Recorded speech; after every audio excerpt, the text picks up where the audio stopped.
를 돌아보면 어려웠던 시대들이 있었습니다.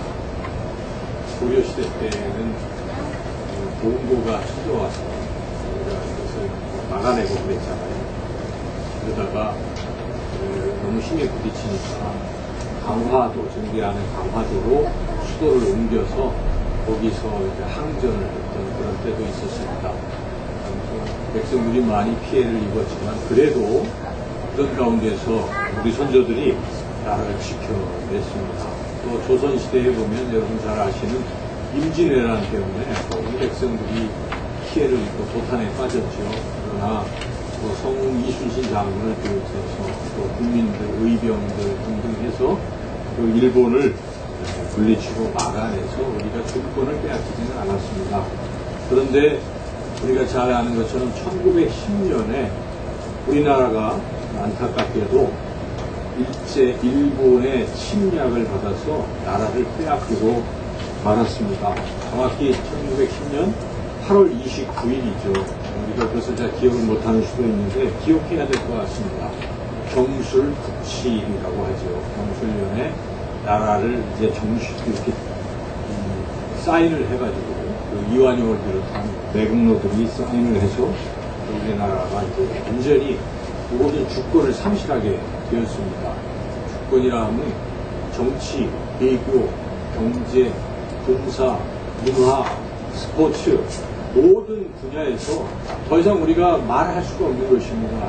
우리가 잘 아는 것처럼 그 일제시대 때 손기정 선수가 마라톤에서 금메달을 땄지만 태극기를 가슴에 달 수가 없었잖아요. 일장기를 달아서 어느 신문사에서 원통해서 일장기를 지워버리는 사건도 일어날 정도로 그렇게 우리가 주권을 빼앗기게 된다면 참으로 참혹한 것입니다.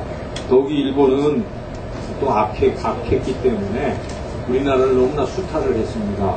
그래서 여러분 잘 아시는 것처럼 우리의 젊은 여성들을 자신들의 성적, 본인들의 성적 놀이개로 삼기 위해서 위안부로 끌고 간 것이죠.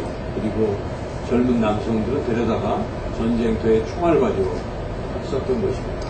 또 우리가 우리나라 말을 배우고 싶어도 더 이상 우리나라 말을 할 수가 없고 배울 수가 없고 일본말을 배워야 돼요.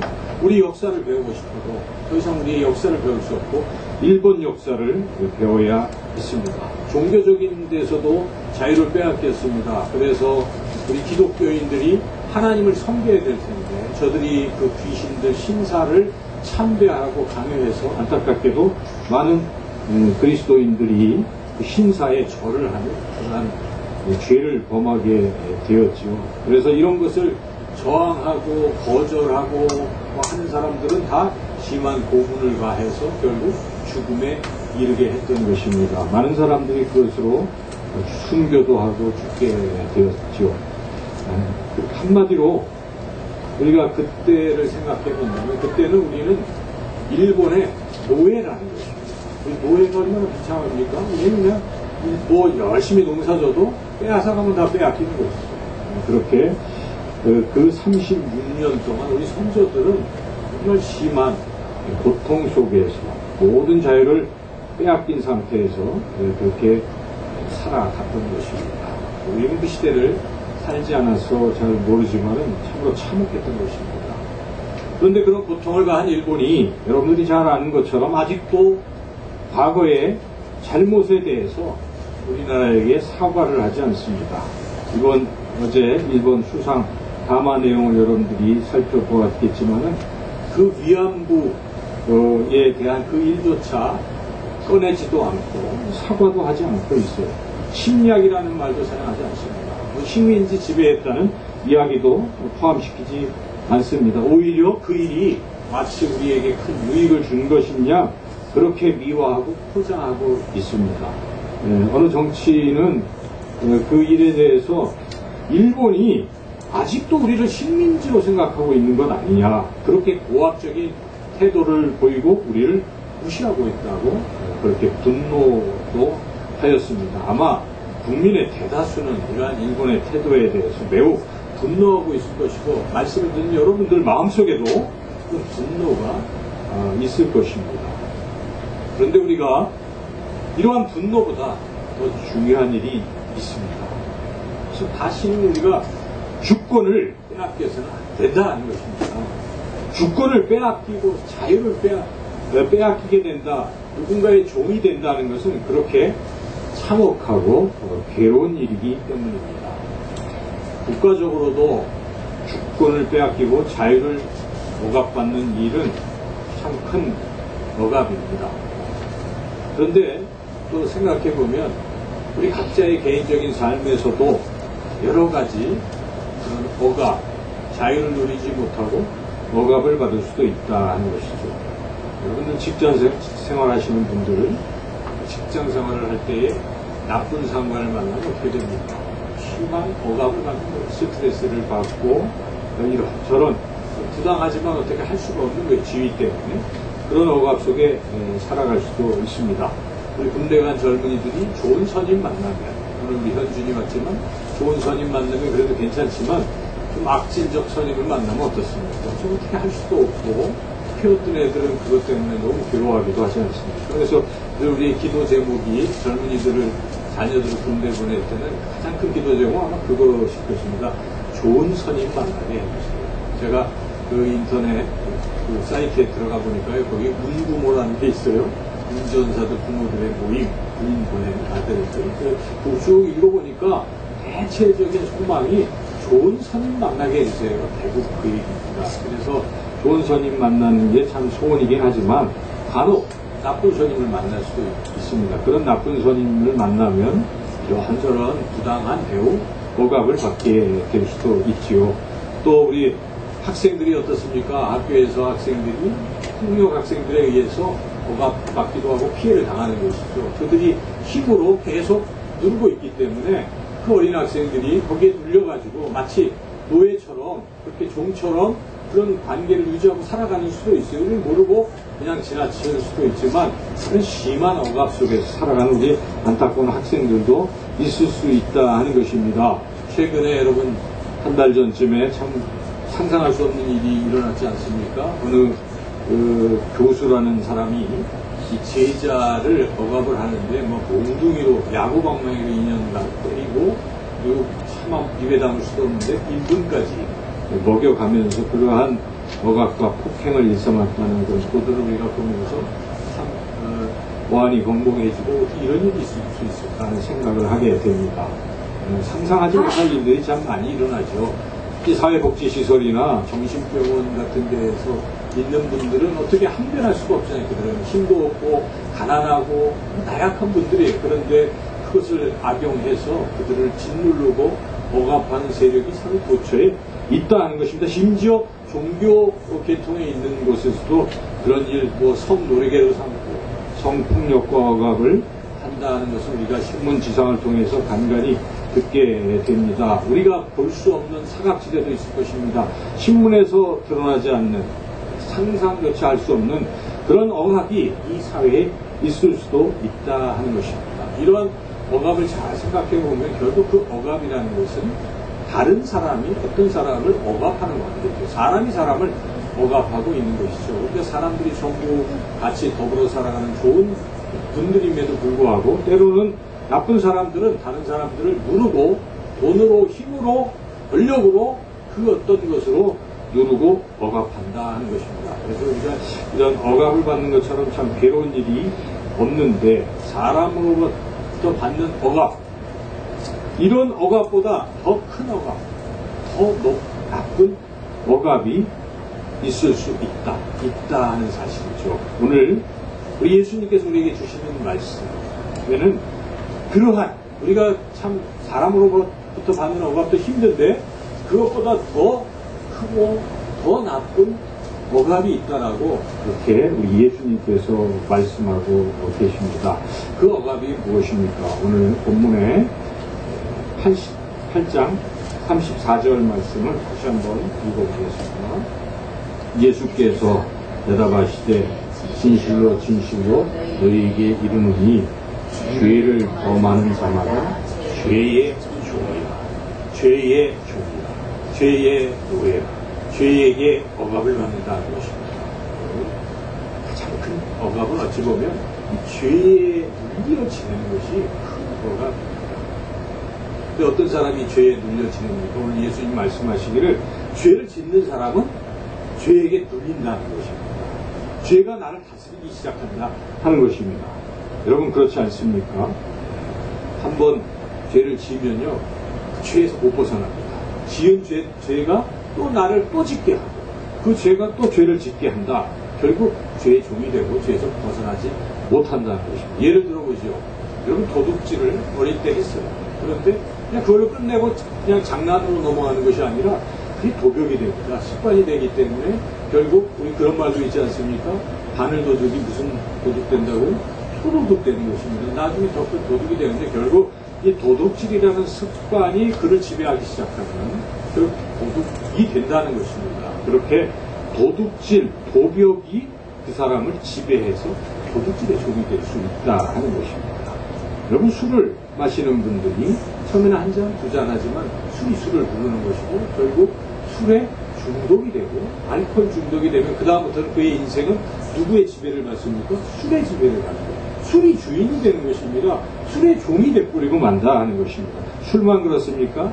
우리 젊은 세대들이 게임을 하잖아요. 요즘 나이 든 사람도 남녀노소 가릴 것 없이 대한민국이 온통 게임의 나라가 됐다고 카카오톡 이런 특정을 제가 거론해서 그런 데마다 게임이 있어서 사람들이 게임을 하기 시작하는 거예요. 이제는 뭐가 됩니까? 인터넷 무슨 컴퓨터 또 이렇게 핸드폰만 들면 뭐합니까? 게임을 해서 여기 시장가 왔다 갔다 하면 어떤 분이 장사를 안 하고 계속 그것만 보고 있어요. 그래서 제가 슬그머니 들어가서 뭐 하시나 보니까 게임을 하고 있어요. 뭐라고 하기도 참 어려운데 그러고 있는 거예요. 여러분 그렇게 되면 그쯤 되면 인생의 주인이 누가 됐습니까? 게임이 되는 거예요. 그게 게임의 종이라는 것입니다. 그렇게 우리가 뭔가 중독에 빠지면 거기에 종이 되는 것이에요. 뭐 음란한 것도 마찬가지예요. 한두 번 음란한 짓을 하다가 계속 빠지면 어떻게 됩니까? 이제 뭐 가정도 팽개치고 음란에 빠져서 음란의 종이 되게 된다는 것입니다. 담배, 마약 다 거기에 빠지면 그게 주인이 되고 만다는 것입니다. 이렇게 외형적인 것 말고도 우리 내면을 또 살펴본다면 여러분 다른 사람을 비난하기 시작하잖아요. 한 번 비난으로 안 끝납니다. 비난이 비난을 돌리고 계속 비난하는 사람이 되어버려요. 습관이 되어버려요. 보기만 하면 비난하는 거예요. 그래서 이제는 급기야는 내 눈에 들 거 하나도 안 보입니다. 남의 눈에 티가 왜 그렇게 잘 보이는지 틈만 나면 비난의 종이 돼버리고 만다는 것입니다. 욕하는 것도 마찬가지. 우리 학생들 욕을 얼마나 많이 하는지 모릅니다. 그런데 그들이 처음부터 욕했겠습니까? 부모로부터 배웠겠죠? 친구들로부터 배웠겠죠? 한두 번 욕하다 보면 욕이 욕을 부르는 것입니다. 나중에는 욕 안 하면 말이 안 돼요. 그 문장에서 욕 빠지면 뭐 별 얘기가 없는 거예요. 그 정도로 욕만 계속하게 되는 욕의 종이 되고 만다 하는 것입니다. 이렇게 우리 인간은 어떤 죄를 짓게 되면 결국 그 죄가 나를 짓누르고 나를 노예 삼고 그렇게 주인 노릇을 하게 된다는 것입니다. 주님은 이것을 아시는 것입니다. 그래서 이렇게 여기서 분명히 말씀하지 않습니까? 34절에 죄를 짓는 자마다 죄의 종이 된다라는 것입니다. 그리고 둘째로 우리가 또 어떤 죄의 그런 억압받는 것 말고도 또 어떤 억압이 있습니까? 인간이 받는 크고 나쁜 억압은 죽음의 억압이라는 것입니다. 영원한 죽음의 억압이죠. 우리가 지난주 설교 말씀이 너희가 죄 가운데서 뭐 한다고요? 죽으리라. 그런 말씀을 듣지 않았습니까? 앞에 8장 24절 말씀 같이 한번 다시 읽어보겠습니다. 그러므로 내가 너희에게 말하기를 너희가 죄 가운데서 죽으리라. 죄 가운데서 이제 결국 어떻게 됩니까? 죽는 것입니다. 죄의 종이 돼서 맨날 죄만 짓고 살아가다가 나중에 그 끝이 어떻게 됩니까? 영원히 죽게 된다. 죽음이라는 것은 그저 그냥 육신적인 죽음만 말하지 않지 않습니까? 우리는 영원히 있고 영원히 죽게 되는 것입니다. 죄를 자꾸 지면 여러분 영원히 피폐해진 것을 우리도 느끼지 않습니까? 죄를 자꾸 지면 어때요? 영원히 이상해지는 것입니다. 핍절하게 되는 것입니다. 하나님 만나기 싫어합니다. 뭐 주의 어떤 기쁨을 별로 누리려고 하지 않고 자꾸 피하고 나중에 결국 그것은 영혼의 죽음. 그게 무엇입니까? 하나님과의 분리를 말하는 것입니다. 왜 예수님을 믿지 않습니까? 왜 하나님을 믿지 않습니까? 죄 자꾸 짓고 죽고 이러다 보면은 그냥 영혼이 죽어버리기 때문에 영이신 하나님 만나기가 참 어렵게 된다는 것이죠. 그러므로 이 죄라는 것은 결국 죽음에 이르게 한다는 것을 우리가 결코 잊어서는 안 됩니다.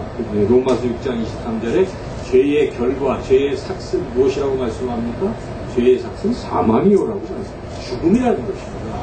그래서 우리가 죄를 지으면 죄의 종이 되지만 결국 죽게 되기 때문에 영원한 죽음의 종이 돼서 죽음이라는 것이 우리를 억압하기 시작한다는 것입니다. 죽음에서 결코 벗어날 수 없게 된다는 것이죠. 그리고 죄를 짓게 되면 또 한 가지가 더 추가가 됩니다. 인간이 받는 크고 나쁜 억압은 마귀의 억압이죠. 죄를 짓는 자마다 다 또 마귀의 억압을 받게 되기 시작한다는 것입니다. 오늘 본문 말씀 40 좀 벗어나서 44절 다음 주에 또 우리가 함께 받을 말씀인데요. 44절 말씀을 같이 한번 읽어보겠습니다. 너희는 너희 아비 마귀에게서 났으니 너희 아비의 욕심대로 너희도 행하고자 합니다. 이제 마귀의 자녀가 된다는 것입니다. 죄를 자꾸 지으면 어떻게 되는 것입니까? 마귀의 자녀가 된다는 것입니다. 영원히 죽을 뿐만 아니라 마귀의 자녀가 되는 것이죠. 요한일서 3장 8절에서 사도 요한은 이것을 정확하게 말씀하고 있습니다. 제가 한번 읽어보겠습니다. 죄를 짓는 자는 마귀에게 속하다. 그렇죠? 죄를 짓게 되면 누구에게 속합니까? 마귀에게 속하는 소속이 바뀌는 것입니다. 우리는 하나님의 자녀 아닙니까? 그런데 죄를 자꾸 짓고 회개하지 않고 죄 가운데 계속 거닐면 그 상태가 어떤 상태입니까? 지금 마귀에게 종노릇하고 있는 상태입니다. 마귀에게 소속이 바뀌는 것입니다. 마귀가 나를 좌지우지하기 시작하는 것이고 마귀가 나의 왕이 되고 주인이 되는 것입니다. 우리는 마귀의 노예가 될 수밖에 없다 하는 것입니다. 여러분, 마귀라는 존재를 믿습니까? 마귀가 있어요. 마귀 없습니까? 마귀도 있습니다. 성경에도 마귀라는 단어가 계속 나오죠. 사탄이라는 말로 표현되기도 하고 뱀, 옛뱀, 다양한 표현들로 나오지만 마귀 존재가 있는 것이 하나님이 계신 것처럼 마귀가 있는 것인데 이 마귀가 뭘 하고 있습니까? 마귀는 끊임없이 공격하고 있어요. 이걸 우리가 놓치는 경우가 참 많습니다. 마귀를 생각 안 하니까 그냥 내가 잘못하려니 하고 이렇게 생각할 수도 있지만 내가 잘못하는 이유 중에 하나는 마귀가 나를 공격하고 자꾸 넘어뜨리고 유혹하기 때문에 거기에 넘어가서 그렇게 된다는 사실 우리가 잊어서는 안 되죠. 그래서 그렇게 나오지 않습니까? 마귀는 우는 사자와 같이 두루 다니며 삼킨 자를 찾는 마귀가 지금도 그렇게 찾습니다. 그러다가 덜컥 마귀가 유혹하는데 거기에 딱 넘어가는 사람들이 있잖아요. 그 마귀의 유혹에 넘어가는 순간 어떻게 됩니까? 그 마귀의 종이 되는 거예요. 쉽게 얘기하면. 그 순간 내 마음을 빼앗겨 버렸잖아요. 마귀의 유혹에, 달콤한 유혹에 넘어가면 마귀의 밥이 되는 것입니다. 가룟 유다가 처음 예수님 제자로 잘 따라다니다가 마귀가 유혹할 때 어떻게 했습니까? 넘어가 버립니다. 그랬더니 마귀가 그 안에 들어가서 그 뒤로는 마귀의 종이 되어서 그토록 사랑하고 자기를 사랑하시던 예수님마저, 스승인 예수님마저도 은산숲에 팔아버리게 되는 것입니다. 그가 맨정신을 그렇겠습니까? 마귀가 들어오니까 그렇게 되는. 우리도 내가 왜 이럴까? 왜 그렇습니까? 마귀가 나를 컨트롤하고 지배하면 나타나는 현상들인 것입니다. 그래서 우리가 이것을 참 심각하게 생각해야 된다는 것입니다. 다시 한번 정리를 해본다면 이 세상에서 받는 억압, 물론 참 고통스러운 것이지만 사람에게 받는 억압 참 고통스럽지만 더 큰 억압은 무엇입니까? 마귀에게서 받는 억압이요, 죄로부터 받는 억압이요, 죽음이라는 그런 것으로 받는 우리가 억압이라는 것입니다. 이렇게 죄와 죽음, 마귀의 억압에서 과연 우리가 벗어날 수 있는가? 벗어남으로써 정말 진정한 자유, 참다운 자유를 얻을 수 있는가? 예수님은 오늘 말씀을 통해서 그 참다운 자유를 얻는 방법을 분명하게 말씀해 주시고 있습니다. 36절 말씀 우리가 다 한 목소리로 같이 읽어보겠습니다. 그러므로 아들이 너희를 자유롭게 하면 너희가 참으로 자유로우리라. 무엇입니까? 아들은 누구겠습니까? 예수님 아니겠습니까?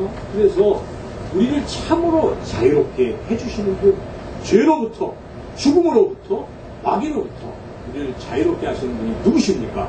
예수님이십니다. 그래서 우리가 예수님을 믿는 것 아니겠습니까? 예수님은 그러한 분이십니다. 이 세상 그 어떤 것도 우리를 죽음에서 건질 수 없습니다.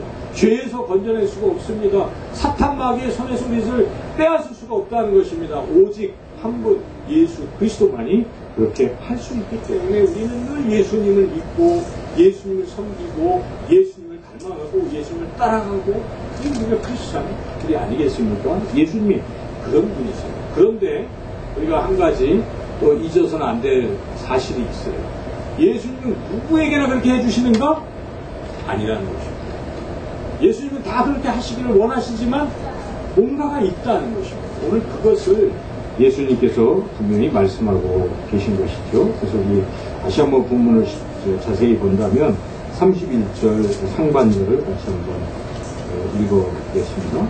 그러므로 예수께서 자기를 믿은 유대인들에게 이르시되, 누구에게 하고 있습니까? 예수님을 믿은 유대인들에게 하셨다. 예수님을 믿는 사람들에게 해당이 되는 말씀이라는 것입니다. 결국 예수를 믿는 유대인들에게 자유롭게 되리라 32절, 그렇게 또 36절 6절에 얘기했지만 참으로 자유로우리라. 무엇입니까? 예수님을 믿어야 자유롭게 되는 것입니다. 여기서 우리가 또 예배드리는 여러분들 가운데 아직도 혹시 내가 예수님을 내 마음에 모셔드리지 않았다면 모셔드려야 되는 것입니다. 그래서 예수님께서 내 안에 계셔서 나의 주인이 되실 때 죽음에서, 죄에서, 그리고 마귀의 권세에서 우리를 자유롭게 하실 수 있다는 것입니다. 믿지 아니하면 예수님도 하실 수가 없는 것입니다. 예수님이 강제로 하실 수가 없는 것입니다. 우리가 믿어야 됩니다. 예수님을 받아들여야 그 일이 가능하다 하는 것입니다. 이 본문에 나타나 있지 않지만 성경은 그것을 증언하고 있습니다. 첫째, 죄에서 이 자유롭게 하시는 분이 예수님인데, 예수님이 무엇을 조건으로 말씀하십니까? 사도행전 10장 43절에 보면 이렇게 기록되어 있습니다. 그에 대하여 모든 선지자도 증언하네. 그는 예수님입니다. 그를 믿는 사람들이 다 그의 이름을 힘입어 죄사함을 받는다 하였느니라. 누구를 믿는 사람입니까? 예수님을 믿는 사람이 죄사함을 받는다고 그렇게 성경 사도행전 10장은 증언하고 있습니다. 그러므로 우리가 예수님을 믿어야 죄사함을 받지 않습니까? 예수님이 모든 인류를 위해서 십자가에서 피 흘려 죽으셨어요. 죄사함의 피, 보혈이잖아요. 그런데 그것을 믿는 자들이 죄사함을 받는 것이지 모든 사람 다 죄사하는 것이 아니라는 것입니다. 죄사할 수 있으시지만 믿어야 죄사함을 얻는 것입니다. 여러분 예수님을 믿습니까? 아멘. 여러분의 죄가 사함받음을 믿습니까? 네, 아멘 하시는 분들은 모든 죄사함을 받을 줄로 믿습니다. 아멘. 이렇게 우리는 예수님 믿음으로 죄사함을 받습니다. 두 번째, 아까 뭐였죠? 이제 두 번째는 마귀. 아까 죽음을 먼저 얘기했는데 마귀부터 얘기해보면 어떻게 마귀에게서, 마귀의 올무에서 우리가 벗어나서, 마귀에게서 벗어나면 누구에게로 갑니까? 하나님께로 가잖아요. 하나님의 자녀가 됩니다. 어떻게 해야 하나님의 자녀가 됩니까, 여러분? 요한복음 1장 12절을 우리가 외우잖아요. 그 이름을 믿는 자마다 하나님의, 그를 믿는 자들이 다, 아니죠, 영접하는 자입니다. 영접하는 자, 곧 그 이름을 믿는 자들에게는 하나님의 자녀가 되는 주셨습니다. 예수님을 영접해서 예수를 믿는 사람은 뭐가 됩니까? 하나님의 자녀가 되는 것입니다. 마귀의 자녀, 허물과 죄로 죽었던 너희, 공중 권세 잡은 자에게 사로잡힌 마귀의 자녀였던 상태가 어떻게 바뀌었습니까? 하나님의 자녀로 바뀐 것입니다. 무엇 때문에 그렇습니까? 예수님을 믿음으로 그렇게 된다는 것입니다. 근데 이 사실을 다시 한번 확신해야 되는 것입니다. 여러분 마귀의 자녀입니까? 하나님의 자녀입니까? 하나님의 자녀이시잖아요. 왜 그렇게 됐습니까? 하나님의 은혜로 예수님을 믿어서 그렇게 되는 것입니다. 마지막으로 죽음에서 우리가 벗어나면 영원한 생명을 얻지 않습니까? 그렇죠? 누가 영생을 얻습니까? 요한복음 3장 16절 다 아시는 말씀이잖아요. 한번 같이 외워볼까요? 하나님이 세상을 이처럼 사랑하사 독생자를 주셨으니 이는 그를 믿는 자마다 멸망하지 않고 영생을 얻게 하려 하십니다. 누구를 믿는 자? 예수님을 믿는 자마다 영생을 얻는 것입니다. 우리 성경은 분명히 증언하잖아요. 예수를 믿으면 우리가 죄사함 받고 마귀의 자녀에서 하나님의 자녀가 되고 그리고 예수님을 믿으면 영생을 얻게 된다 하는 것입니다. 두 번째, 근데 이것은 공식적인 걸 말하는 거예요. 예수님을 믿으면 우리가 공식적으로 어떻게 됩니까? 그렇게 되는 것입니다. 우리가 의인이잖아요. 그렇죠? 공식적으로 의인이라고 하는 것을 칭의라고 하거든요. 그 칭의가 어떻게 되나요? 그냥 믿음으로 우리가 칭의에 이르게 된 것입니다. 그런데 중요한 것이 있습니다. 우리가 공식적으로 그렇게 됐지만 실질적으로 그러냐 하는 것입니다. 이게 또 중요한 거 아니겠습니까? 우리 인생을 살아가면서 실질적으로 여러분 죄에서 벗어나셨습니까? 실질적으로 마귀에서 벗어나셨습니까? 실질적으로 죽음이 두렵지 않습니까? 이런 것에서 벗어나는 것이 참으로 자유롭게 되는 것입니다. 예수님은 그것을 강조하고 있는 것입니다. 참으로 진정으로 내 삶에서 그렇게 자유를 누리며 살고 싶으냐, 어떻게 하면 되느냐를 예수님이 해답처럼 우리에게 제시하고 있습니다. 오늘 본문에 참 중요한 핵심입니다. 31절, 32절 말씀을 제가 천천히 같이 한번 읽어보겠습니다. 그러므로 예수께서 자기를 믿은 유대인들에게 이르시되 너희가 내 말에 거하면 참으로 내 제자가 되고 진리를 알지니 진리가 너희를 자유롭게 하리라. 뭡니까? 내 말에 거하면. 이게 얼마나 중요합니까? 그러면 제자도 되고 또 뒤에 이어서 뭐가 됩니까? 자유롭게 됩니다. 참으로 자유롭게 되는 길이 무엇입니까? 예수님의 말씀 안에 거하라 하는 것입니다.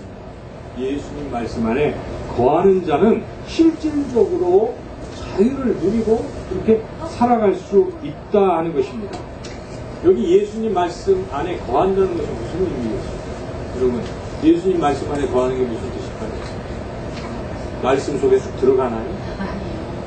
바로 그 말씀을 내가 받아들이고 말씀을 사모하고 말씀을 곁에 두고 말씀과 함께 살고 그리고 듣고 잘 듣고 깨닫고 거기서 끝나면 안 되죠. 말씀대로 순종하고 지키고 행하고 살아가면요 이러한 진정한 자유를 누리게 된다는 것입니다. 이 부분을 간과하기 때문에 그저 공식적인 어떤 별로 감동도 없이 그냥 그러려니만 하고 미래적 소망만 갖고 우리가 허무하게 살아갈 수도 있어요. 그런데 실질적인 것입니다. 예수님에게 영생을 주시는 것과 죄사함을 주시는 것과 하나님과 동행하는 삶, 마귀가 범전 못하게 하는 이 삶은 실질적인 겁니다. 이거 우리가 맛보고 누리고 있다는 데서 살아가야 되는데 그 핵심을 주님은 뭐라고 말씀하십니까?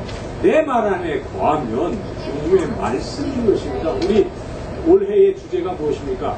말씀으로 살아나서 말씀으로 살립시다. 오늘 권사님 한 기도 은혜 받게 잘 해주셨는데 그렇잖아요. 우리가 말씀으로 살아나는 것입니다. 말씀이 있을 때 우리가 살아나는 것입니다. 말씀이 있을 때 진정한 자유를 누린다 하는 것입니다. 하나씩 하나씩 한번 검증을 해볼까요?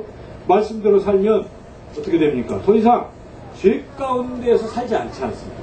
여러분, 날마다 말씀을 묵상하고 말씀을 순종하는데 죄의 삶을 살겠습니까?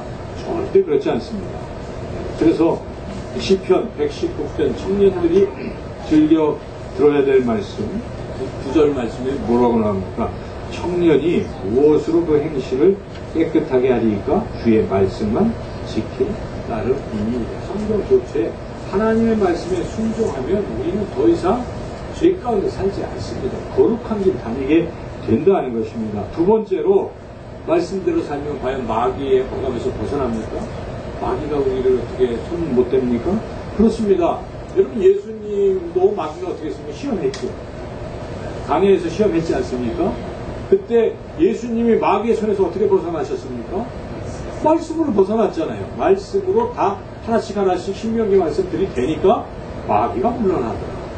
마귀가 어떻게 물러납니까? 여러분 말씀이 있으면 물러난다는 것입니다. 하나님께서 우리에게 마귀를 대적하는 방법을 말씀해 주시잖아요. 에베소서 6장에 보면 전신갑주 이야기가 나오죠. 마귀가 우리를 공격할 때 무장을 하는 거예요. 그런데 다 이 그냥 수비형의 그러한 무기들이지만 그 중에 공격형 무기가 하나 있잖아요. 칼이 있잖아요. 그게 무엇입니까? 성령의 검, 곧 하나님의 말씀이라고 나와 있지 않습니까? 여러분 말씀이 있으면 말씀으로 마귀를 대적해서 이길 수 있다는 것입니다. 말씀을 사용해 보십시오. 마귀가 나를 이런저런 일로 달콤하게 유혹할지도 모릅니다. 죄를 지라고 하고 그럴 때 여러분 안에 말씀이 있으면 말씀으로 하나님께서 그렇게 하지 말라고 하셨다라고 한번 대꾸를 해보세요. 마귀가 유혹할 때 그 삶의 현장에서 모든 그 유혹 속에서 하나님의 말씀을 여러분들이 도전해 보시고 던져보면요 마귀 물러갑니다. 우리는 그 말씀대로 살게 된다 하는 것입니다. 말씀대로 살면 과연 영원한 죽음에서 벗어날 수 있습니까? 다음 주 말씀인데요. 제가 이 말씀 발견했습니다. 51절 말씀 같이 한번 읽어보겠습니다. 8장 51절 말씀 같이 읽겠습니다. 시작. 진실로 진실로 너희에게 이르노니 사람이 내 말을 지키면 영원히 죽음을 아니하리라. 어떻습니까? 그렇지 않습니까?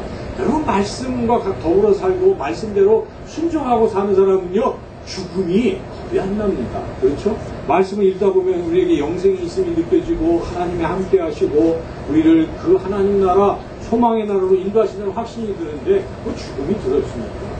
그렇지 않다는 것입니다. 그래서 오늘 이 본문을 통해서 우리는 이러한 것들을 깨닫습니다. 인생이라는 것은 이런저런 일로 다른 사람들 또는 단체 심지어 나라로부터 억압을 받을 수도 있습니다. 그런데 그런 억압보다 더 크고 나쁜 억압은 죄, 죽음, 또 마귀의 억압이라는 것입니다. 그런 억압에서 자유롭게 하실 수 있는 건 오직 한 분 예수님이신데 그런데 예수님을 통해서 참으로 자유롭게 될 수 있는 사람은 두 가지를 해야 돼요. 예수님을 믿어야 하고 예수님의 말씀 안에 거해야 한다는 것입니다. 여러분 예수님을 믿고 예수님 말씀 안에 거하셔서 죄와 마귀와 영원한 죽음으로부터 진정으로 참으로 실질적으로 자유롭게 되시기를 주님의 이름으로 축원합니다. 기도하겠습니다. 하나님 감사합니다. 이렇게 하나님 말씀이 얼마나 귀한지요. 우리에게 진정한 자유를 누릴 수 있는 길을 열어주셔서니 이제 이 귀한 말씀을 우리가 곁에 두고 말씀을 사랑하고 말씀대로 살아서 날마다 진정한 자유를 맛보고 누리는 모두가 되게 하여 주시기를 간절히 원하옵고 예수님의 이름으로 기도드리옵나이다.